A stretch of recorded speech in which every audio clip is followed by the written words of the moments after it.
speaker. Thank you. Thank you, Dr. Parashar, and welcome friends to this our weekly academic feast. Today we have Dr. Prashant Saxena amongst us. He is a renowned pulmonologist. He is a director and head, pulmonary and sleep medicine, associate director, critical care at Max Smart Super Speciality Hospital. He has a worldwide experience all along the globe, and the most important is the fellowship he had in intensive care at the Westmead and Liverpool Hospitals, Sydney, Australia. His areas of special interest are intensive care, interventional pulmonology, sleep-related disorders, interstitial lung diseases, asthma, COPD, and smoking cessation. Today the topic will be newer and effective inhaled therapies in COPD and asthma. Both bronchial asthma and COPD are debilitating disorders, and they can be fatal at times, but they need not be so. Only if we come out of the inertia of using inhaled medicines. So I welcome on behalf of everybody Dr. Prashant Saxena, please.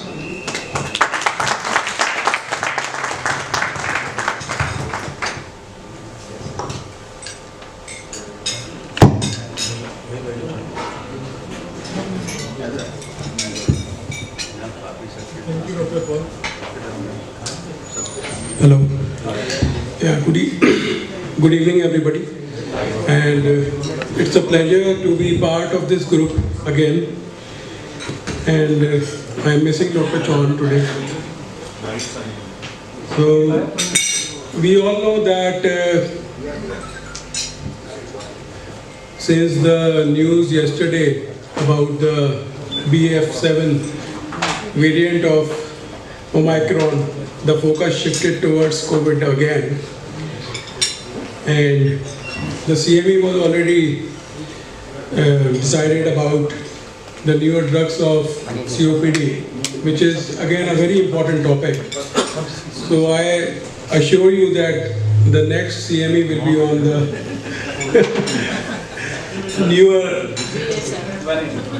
newer variant and the newer therapies for COVID. That I assure you, it may not be a physical one, because I am really skeptical about this newer variant.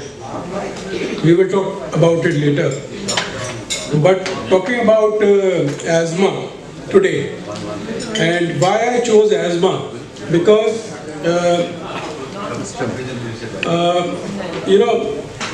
if you talk about asthma, and especially asthma in India, and something which we measure in terms of disability adjusted life years. Now this is if your life is 100% and about 28% of your life is taken away by a disease. One such disease is asthma, because it takes away almost 28% of your life due to disability, and COPD even more. In India, if you compare yourself with the other countries, we have 3 times higher mortality and 2 times higher disability adjusted life years in asthma compared to the West. Now this is unique to India, and there are many reasons why this is there. And it is surprising to note that 70% of our patients of asthma who are adherent to the medicines, which is a combination of inhaled corticosteroid and LABA, and I can name that. Usual inhalers are Seroflow and Furacort, and they are uncontrolled. 41% of patients with uncontrolled asthma and 31% on high dose ICS LABA. There was a survey in asthmatics in India which was done recently, in 2019 and 20, in which 49% of asthmatics in India were uncontrolled. What is uncontrolled asthma? You just ask two questions. In a week, how many times you have daytime symptoms? If the person says कि हफ्ते में 2 बार से ज़्यादा मुझे symptoms होते हैं दिन में, the patient has uncontrolled asthma. Then you ask the next question: how many times in a week you get up at night? If the person says I get up at least 2 times in the night in a week, which means the patient has got uncontrolled asthma. So this was the questionnaire. So this is the scenario of asthmatics in India. And the problem is perception of symptoms. Patient will never perceive the symptoms unless you ask them. And these were the symptoms which were asked from them. They never told you this. So it is the responsibility of the doctor that you ask these symptoms from them. So I will just take 4 cases today. Very simple cases, and we will discuss the therapy. So this is a 40-year-old female, a housewife. She is referred to me for shortness of breath. She is wheezing 2 to 3 times a week. She has got cough. She wakes up in the night. She is on budesonide formoterol combination SOS since 1 year. And this is what usually the people do. कि doctor साहब जब मन करता है ले लेते हैं, आपने तो रोज रोज लिखा था बट मेरी मर्जी मैं ले लेता हूँ. Sometimes what I do doctor साहब कि वो एक टैबलेट आती है सर एबी फाइलिन की, वो मैं ले लेती हूँ, या फिर मैं मॉन्टीलुकास की टैबलेट ले लेती हूँ, उससे मुझे आराम मिल जाता है. वेरी गुड, ठीक. And so she is taking SOS budesonide formoterol, and on the right hand side you can see these are the peak flow readings. This is the PFT and this is the ACQ score. ACQ score is the asthma control questionnaire. So the question is ki what will we do now if such a lady comes to us? Will we increase the dose of the steroid? Will we change the inhaler? Or will we give her another molecule? So looking at what the evidence tells us. Now these are the latest guidelines for asthma. Now every year we have the guidelines, and most of the clinicians, physicians follow the GINA guidelines, which is the global initiative of asthma, and these are very easy. So basically, if you have a patient who has got symptoms, you give low dose inhaled corticosteroid and formoterol combination. So what we do, if you look at the bottom line, if the patient is on, this is the complex chart, but you can shift the patient on an inhaled corticosteroid and a combination of a long-acting beta-2 agonist. So this is what the combination recommends.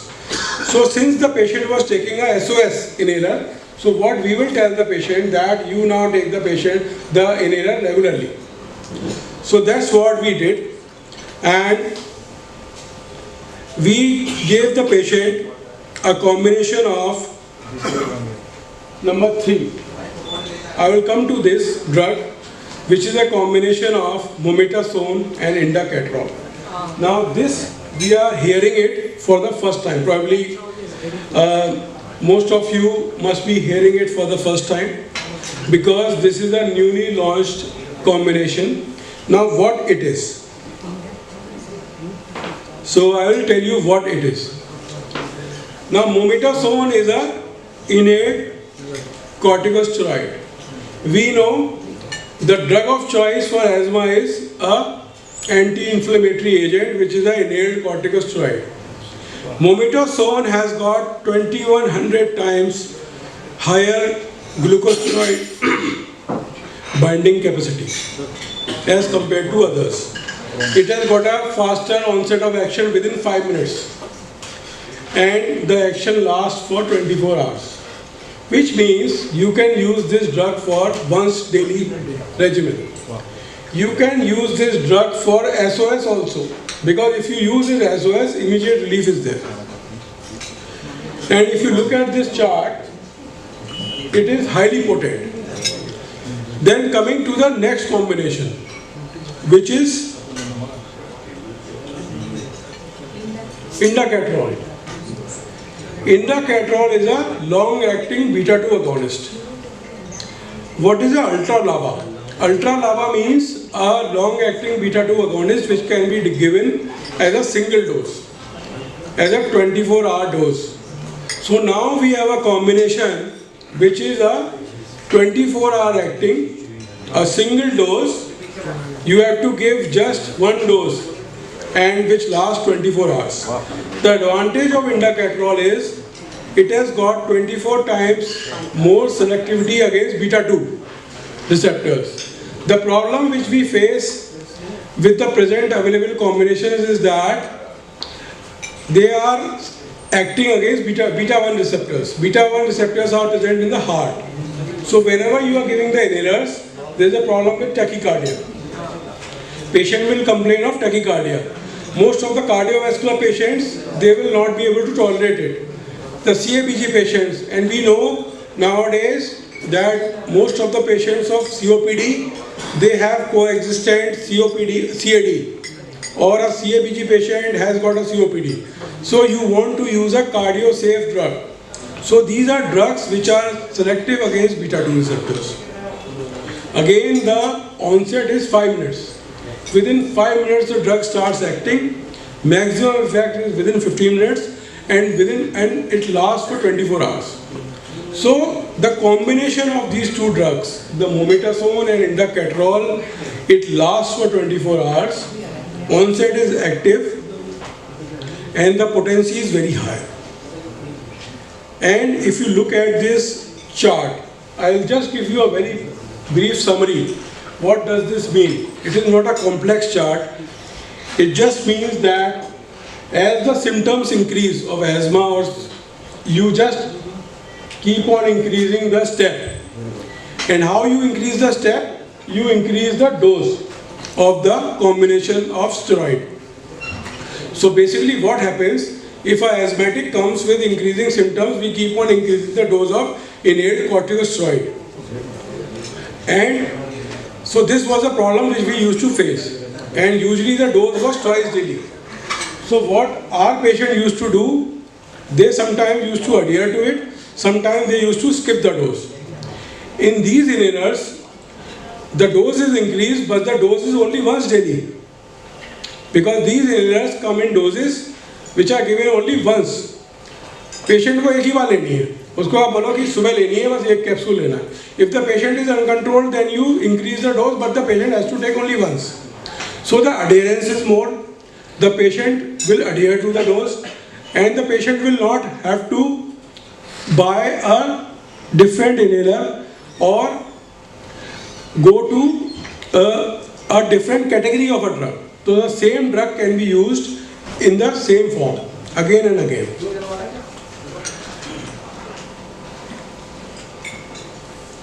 So this is the advantage of this molecule, and this was the outcome of this patient, that this patient continued to improve, and we were able to maintain the patient on the molecule for a longer time. Now I'll skip these two cases and I'll come directly to the case which we frequently discuss. So this is the patient. Now we are nowadays talking of asthma COPD overlap. Now what is asthma COPD overlap? A patient who is born asthmatic, a child who is asthmatic, starts smoking and then develops a COPD. A patient who is born asthmatic starts living in Delhi. A patient who is COPD develops an allergy to house dust mite. or perfume or any allergy. So this is asthma COPD overlap. How do you diagnose it? Through careful symptom evaluation, history taking, and then when you do a PFT, you will see a picture of COPD and asthma. Obstruction which is reversible but not fitting into the category of asthma. And then when you take the history, there may be eosinophilia, there may be atopy, there may be rhinitis, there may be conjunctivitis, there may be rash, and then you think, yeah, there is COPD bhi hai, asthma bhi hai, there is a smoking also, there is a pollution also. So then these individuals are termed as asthma COPD overlap. And the treatment is between a asthma and a COPD. They are never treated as asthma, they are never treated as COPD.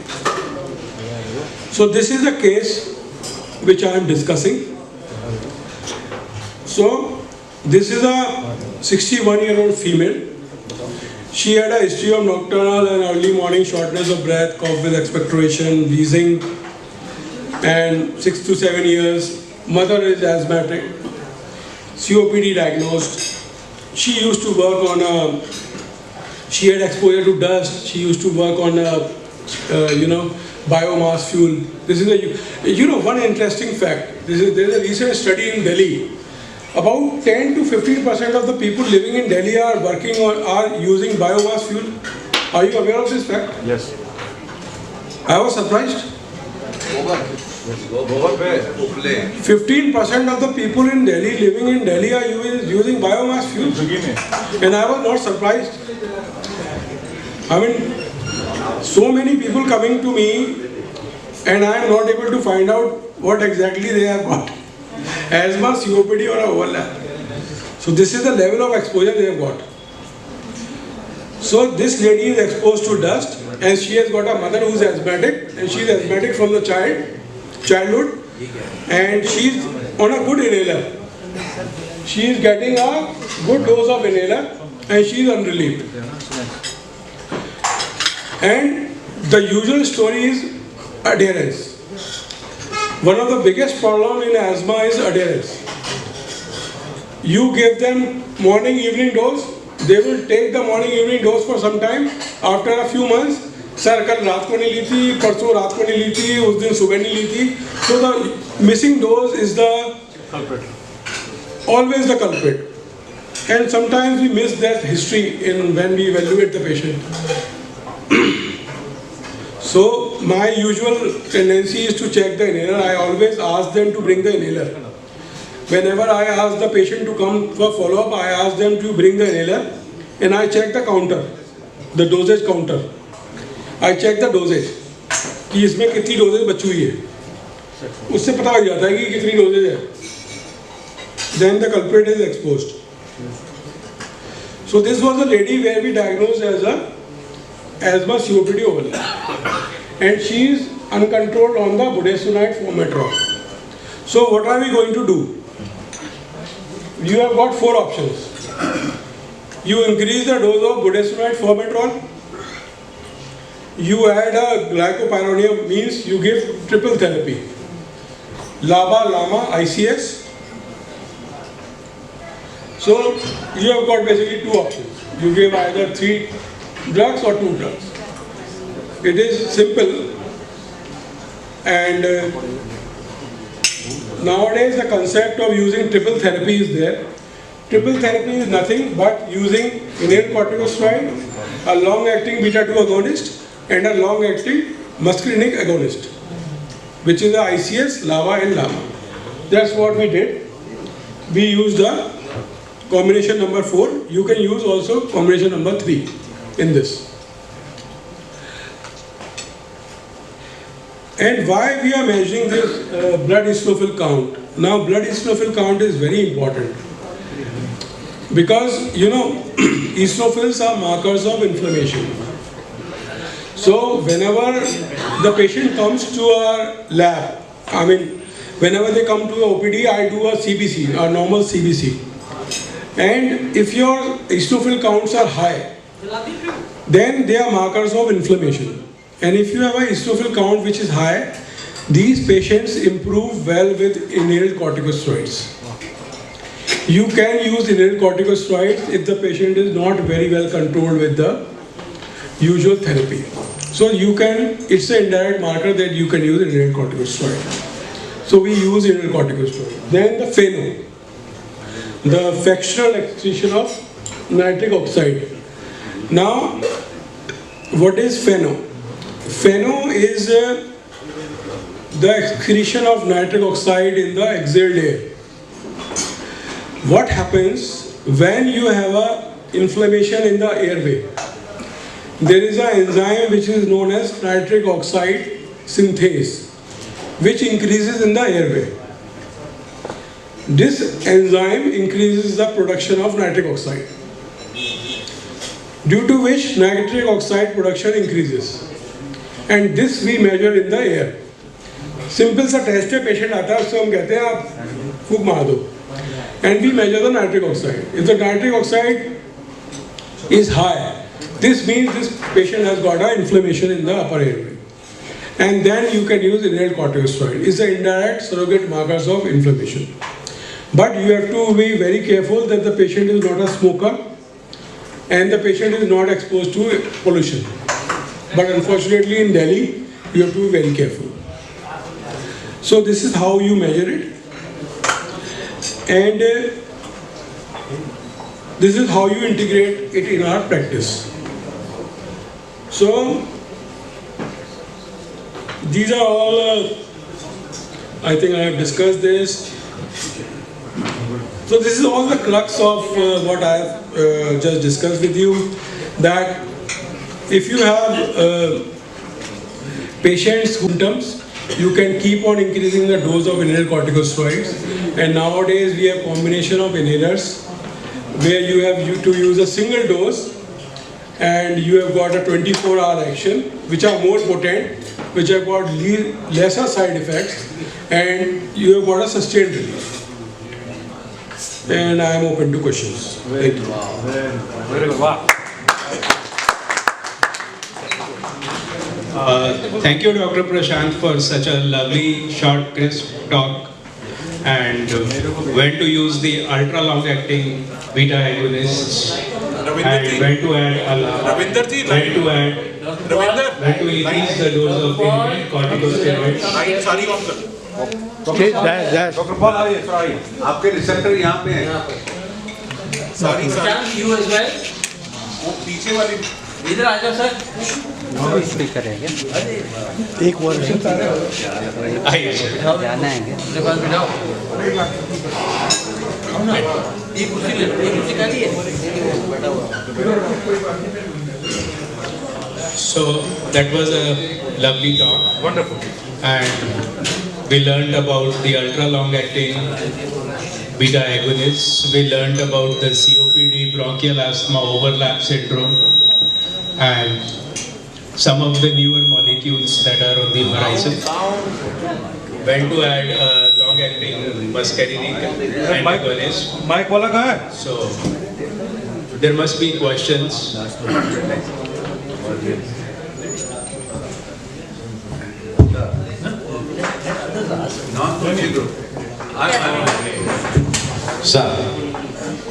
Sir, I'm part of Dr. Tulsi group and also claim to be non-Tulsi to be first to ask question. Sir मैं ये जानना चाह रहा था कि ये जो FeNO बताया आपने कि ये जो nitric oxide is a indicator for starting ICS, and we learned about that if you take your breathing properly by yoga, nasal एक तरफ से लिया वो अनुलोम विलोम होता है, that also increases your nitric oxide, which is useful. And also nitric oxide is supposed to be a vasodilator and a good one to help us for our healthy endothelium, epithelium, whatever. So is NO here not good as you are indicating to be willing to start ICS in just clear my doubt. Sir को mic दे दो. Sir को mic दो. एक और mic दो. Mic है ना. Sir he is getting it, तब तक स्टार्ट करिए. So usually there is a certain amount of nitric oxide which is there in the upper airway, and which is a normal airway secretant, which is good for the airway because of the vasodilatory effects you have mentioned. But we take a cutoff because beyond a certain level everything is harmful, and for the same reason the fractional excretion of nitric oxide is measured, and beyond 40 part per million, which is a level beyond which it is considered very harmful, that level we take off, and if it is more than that, then we consider treating it. So the airway test you prescribe is quantitative or qualitative only? It is the quantitative one. But I have told you there are false positives also and other things you have to consider, and it is never considered as a single value. You have to consider PFT, history, examination, other things also in this. Sir, mobile phone. Sorry.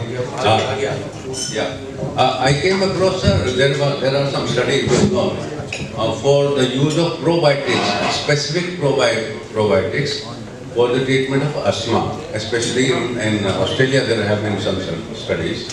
So they found very encouraging results. Dr. Tulsi is one of studies. I'm not so fond, but because of Dr. Tulsi, I read about it, and they found very good results of some probiotics in treatment of asthma. I'm not. Sir. I think he's talking about Alert Bio, which is, you see, but the results haven't been good. My last question, because he is pinching me hard. Some collagen-based therapies are coming up for asthma treatment, targeting the cellular matrix. So any comment on that? How good are they? See, I think we have a lot of things which are coming, including stem cell therapies, including wide variety of leukotriene modifiers. But all of these are investigational. I keep on reading almost every month. But we have to just wait for the evidence. It's all coming up. Since I'm sitting in its vicinity, so I'm inspired of, after asking the last question, there is one more last question. I would have asked if I was Dr. Tulsi, what about Helios? Have you? Helios तो sir acute asthma में use कर रहे हैं हमारे यहाँ भी है. How frequent? It is a mixture of helium and oxygen. It is less dense than the air, so it tends to travel in the vasoconstrictive airways. तो क्या होता है जब vasoconstrictive airways होता है उसमें air जा नहीं पाती है. It is less dense, so it travels inside and gives air to the person. So the oxygen travels inside. So that is how it gives relief. And we use it for acute severe asthma only. That's what the release is there. So he's snatching the mic from me. बच्चों में use करते हैं, बच्चों में use करते हैं. So, Prashant, that was a wonderful talk. And so COPD is now regarded as a syndrome.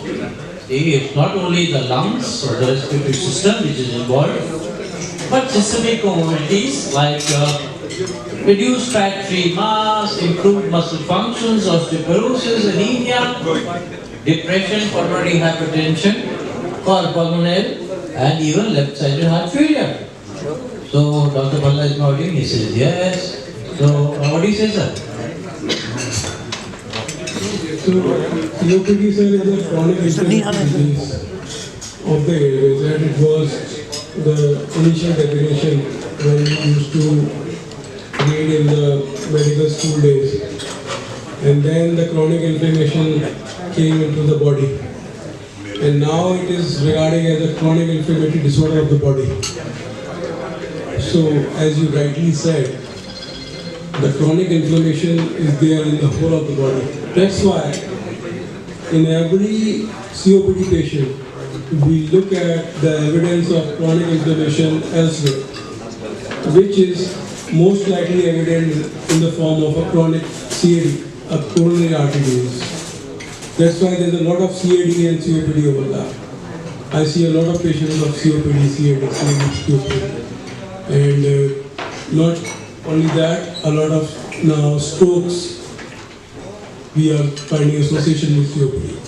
So definitely, sir, there is association between muscle wasting, malnutrition. So Dr. Prashant, yeah. So to proceed further, in 2022, Gina and Gold are backing away from the triple therapy. Lama has taken a hit, as has Saba and Lava as well. And they have already retired. Saba, Lava and Lama have already retired now officially. And they increase mortality if you give them alone, and exacerbations as well. So you always need to have ICS on board. What do you say, sir? So the new guidelines, which is 2023, which is last month. So let me take you ahead. 2023 is yet to come, sir. It has come.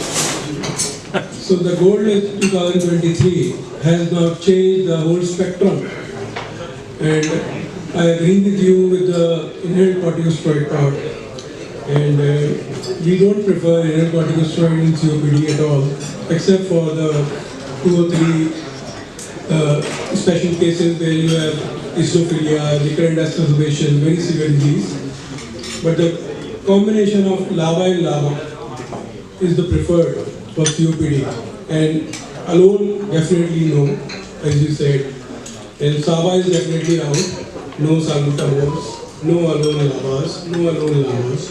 But combination of LAVA and LAVA is the preferred for COPD as of today. That's what they advocate in the latest guidelines. I thought they have backed away from triple therapy, no? Please correct me if I'm wrong. Dual therapy. No. Triple therapy नहीं कर रहे हैं तो वो कह रहे हैं dual therapy use करो. Yes, exactly. This is what I said. So they backed away from the triple therapy. Yeah, that's what I'm saying. Right. Okay, sir. But अब जो आ गई 2023 की उसमें classification भी change कर दिया. Right. So let's proceed a little further and talk. Then I'll give you. And we'll talk about ICS, the budesonide in early phase of COVID-19. See, first 7 days, would you like to use this? As we see, it probably reduces clinical deterioration by 91% in the stock trial, updated stock trial, but this wasn't replicated in the, which was that trial? Principal trial. That's the word on this. Inhaled budesonide in COVID-19 in the first few days or the first 7 days of COVID-19 infection. See, I'll give you a very simple answer for this. People who are hypoxic and who have a progressive disease, they go on to develop a ARDS or an acute respiratory distress syndrome. Since long we know that use of steroids early in ARDS has been found to be beneficial. This is the recent evidence which came in the last decade or so. And we use steroids in ARDS. And then we found that in COVID also the steroids were beneficial. Initially there was a hitch, but then the studies came and then they started using dexamethasone, which we also used, and then 6 milligram for 10 days, and then dexamethasone alternatives, and then the AIM study of the budesonide. They said you can also use budesonide, but there is no strong evidence for budesonide, but it is logical. You rightly said there is no strong evidence, but it is logical that inhaled corticosteroids we are using and it may act. As an anti-inflammatory. Yes, and I use it. So it is a logical and it is partly evidence-based also, and we use it. Dr. Prashant, Airflow 3 trial, lung denervation, is expected to become a routine now. It works like ablation works in arrhythmias. And probably this is a radiofrequency ablation for frequent exacerbations. Is it same like bronchial thermoplasty? Sir, it's again experimental modality and still not evaluated completely. Right. And I think very few cases have been done. Right. Probably 1 or 2 experimental studies are there. So I believe it's going to become routine. Now, anyway, let's proceed further. And my last question would be on MATS.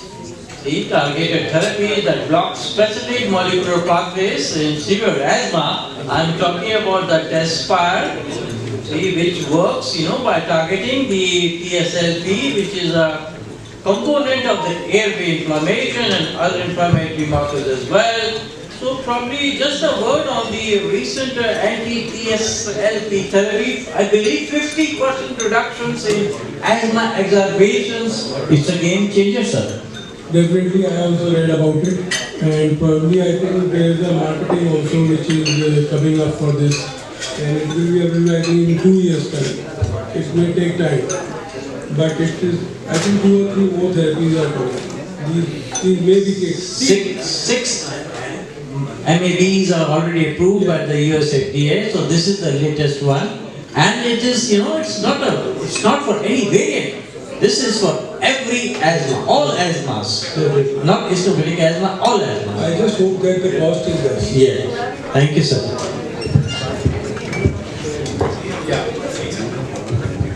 Dr. Prashant, thank you. Basically, we are seeing a surge in cases of COVID in China. And my question is that you said that if we are increasing the level of arginine in the body, and it will increase the circulation, it will increase the vasodilation. Definitely when we will increase the circulation and vasodilation in the body, definitely it will help in killing the virus, and we can have the increased CD4 count, and we can counter the COVID-19. My question is, sir, if we are giving L-arginine, sir please थोड़ा सुनिएगा, आपकी जिंदगी में बड़ा मदद करेगा. Doctor साहब जरा सुनिए. माय क्वेश्चन है सर, अगर हम L-arginine को बॉडी में BD 1500 या 1000 mg लेके बॉडी में लेते हैं, क्योंकि देखिए अभी कोरोना स्टार्ट हो रहा है चाइना में, पिछले साल भी 2 साल पहले भी ऐसे हो रहा था. This is not an experiment, sir. My question is, if you are doing a vasodilation and you are increasing the circulation in the body, definitely you are going to kill the virus. My question is, because Prashant Saxena, Dr. Saab, जो हमारे यहाँ पर बैठे हैं, they are the masters in pulmonology. My question is that if we will increase the level of arginine in the body, arginine when we walk, we increase the level of arginine in the body. When we take fruits, for example, watermelon. My question is, sir, अगर हम arginine level को बढ़ाएंगे body में, क्या ये COVID-19 को मारने में या उसको ट्रीट करने में हेल्प करेगा? ऐसी कोई स्टडी है? सर ये स्टडी की बात नहीं है, मैं टेक्निकल क्वेश्चन पूछ रहा हूँ sir. So we have to go by what the studies tell us, what the evidence tell us, because there's so many experimental things, there's so many claims which come up. And I, as a person who treats so many patients at a center for the North India, I cannot just go by the sentiments. When you are treating COVID patients, and still you will treat now, we get so many drugs, experimental drugs, and we rejected also a lot of drugs. So I will use this drug. If somebody wants me to evaluate arginine, I will definitely go by a study model, and then I will approve or disapprove. But अभी तक ऐसा कुछ है नहीं. Sir जी हमने anti malarial drugs को use किया. Sir हमने विटामिन सी भी यूज किया है, हमने जिंक भी यूज किया है, हमने ओमेगा 3 एसिड भी यूज करेंगे, मतलब सब कुछ यूज किया, हम आर्जिनिन भी यूज करेंगे. बट अभी तक हम ये बता सकते हैं कि हमें कुछ मिला नहीं.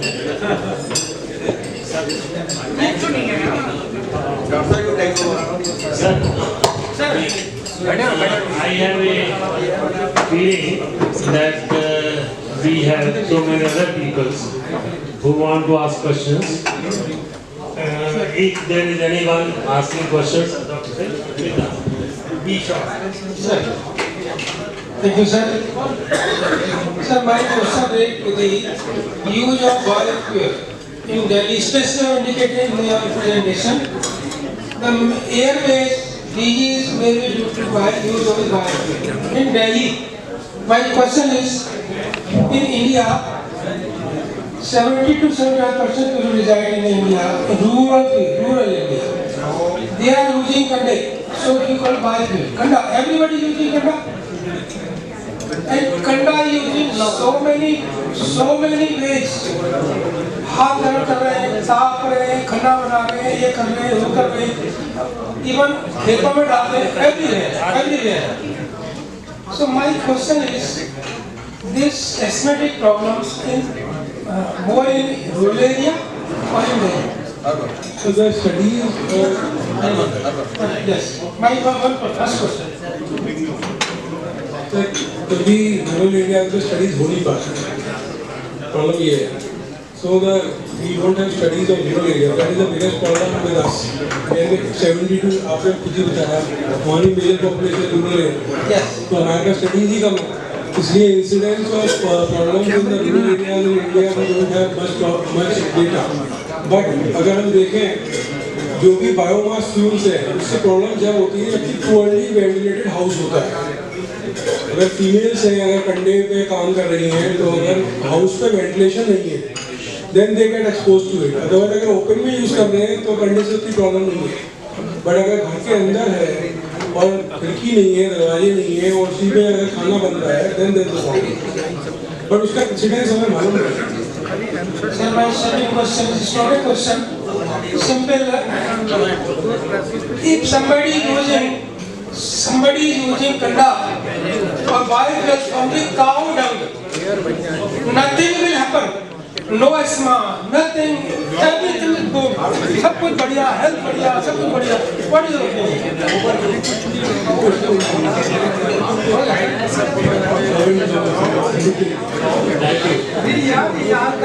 काव का कुछ भी ले लो, बल्ले बल्ले. Yes, you are right. Very good. I have to ask anybody else has a question? Dr. Mangala. Somebody else.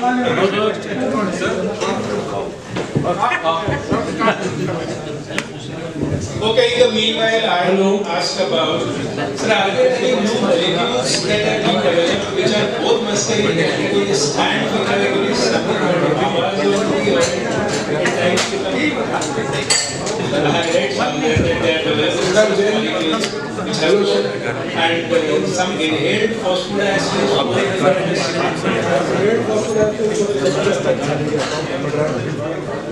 So inhaled phosphodiesterase 4 inhibitors, I mean Dr. He pointed out about bronchodilator therapies which are new, and we have got oral phosphodiesterase 4 inhibitors which are available, and inhaled phosphodiesterase 4 inhibitors have got the advantage of being selective and less side effects, and they are being developed. And I don't know when they will come, but definitely they will be for those patients only who are having recurrent exacerbations, who are uncontrolled COPD patients, and who are smokers. Sir, another addition to our armamentarium, and sir, what I heard about was that they are developing such molecules which have a beta agonist on one side, who have a muscarinic antagonist on the other side, and in inert spine in between, and it will be a single molecule. So, anyway, role of macrolides in COPD and how far it is, because there is some cardiac problem also, it will prolong COPD interval. So when and where we should give this azithromycin or other macrolide for COPD? This was started in the for patients who are having frequent exacerbations, who are uncontrolled COPD patients, But the problem with electrolytes is that you can have hearing loss, you can have QT prolongation, and then the biggest problem is antibiotic resistance and giving generation to MDR organisms. The prophylaxis which is given is 250 mg twice weekly for 6 months, 1 year. I don't use it, I have never used it, and I will not use it. The role of these steroids also. Steroids are only for short term, 5 days, just only for frequent. Only in those cases where there is excessive aggravation of COPD. But if your patient is requiring steroids for maybe 2 or 3 times in a year, more than that, then you should re-evaluate the patient. Why this patient is having exacerbation? Maybe a comorbidity is missing, or there is a contributing factor which is missing. Then we should re-evaluate the patient. एक दो बार समझाता है, but उससे ज़्यादा नहीं.